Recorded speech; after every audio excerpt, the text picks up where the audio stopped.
মৌলভীবাজারের কমলগঞ্জে অত্যন্ত জাঁকজমকপূর্ণ ও সৌহার্দ্যপূর্ণ পরিবেশে কমলগঞ্জ রিপোর্টার্স ইউনিটির নবগঠিত কমিটির পরিচিতি সভা, সাংবাদিক সম্মাননা প্রদান এবং দোয়া ও ইফতার মাহফিল অনুষ্ঠিত হয়েছে। শনিবার বিকেলে ২৮ ফেব্রুয়ারি কমলগঞ্জ উপজেলা বিআরডিবি হলরুমে একটি আয়োজিত এই অনুষ্ঠানে প্রধান অতিথি হিসেবে উপস্থিত ছিলেন কমলগঞ্জ উপজেলা নির্বাহী কর্মকর্তা আসাদুজ্জামান।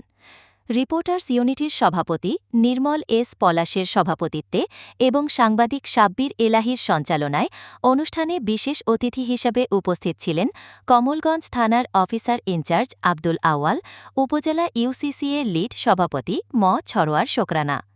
অনুষ্ঠানে দ্বিতীয় পূর্বে কমলগঞ্জ রিপোর্টার্স ইউনিটির সভাপতি পিন্টু দেবনাথ, কমলগঞ্জ প্রেস ক্লাবের সিনিয়র সহসভাপতি, সাধারণ সম্পাদক আশাবুজ্জামান শাওন, কমলগঞ্জ প্রেস ক্লাবের সভাপতি, যুগ্ম সম্পাদক আহমেদুজ্জামান আলম, কমলগঞ্জ প্রেস ক্লাবের সাধারণ সম্পাদক ও প্রচার ও প্রকাশনা সম্পাদক পারভেজ আহমেদ, কমলগঞ্জ প্রেস ক্লাবের যুগ্ম সম্পাদক নির্বাচিত হওয়ায় কমলগঞ্জ রিপোর্টার্স ইউনিটির পক্ষ থেকে সম্মাননা প্রদান করা হয়।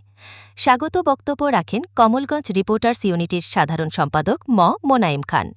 সভায় বক্তারা বলেন, সাংবাদিকরা সমাজের দর্পণ। কমলগঞ্জের উন্নয়ন, সম্ভাবনা ও জনদুর্ভোগের কথা তুলে ধরতে রিপোর্টার্স ইউনিটি বলিষ্ঠ ভূমিকা রাখবে। বস্তুনিষ্ঠ সাংবাদিকতার মাধ্যমে এই সংগঠনটি উপজেলার সাধারণ মানুষের আস্থার প্রতীক হয়ে উঠবে বলে তারা আশাবাদ ব্যক্ত করেন। অনুষ্ঠানের সংগঠনের নতুন কার্যনির্বাহী কমিটির সদস্যদের পরিচয় করিয়ে দেওয়া হয়।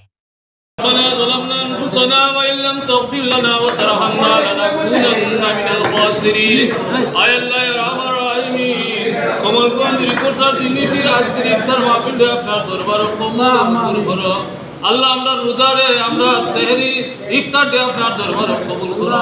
আয় আল্লাহ আমরা উপস্থিত সকলের জানা অজানা জানিয়া না জানিয়া বুঝিয়া না বুঝিয়া প্রকাশ্যে গোপনে तमाम কুসরিয়াত রে মাফ করে দেন।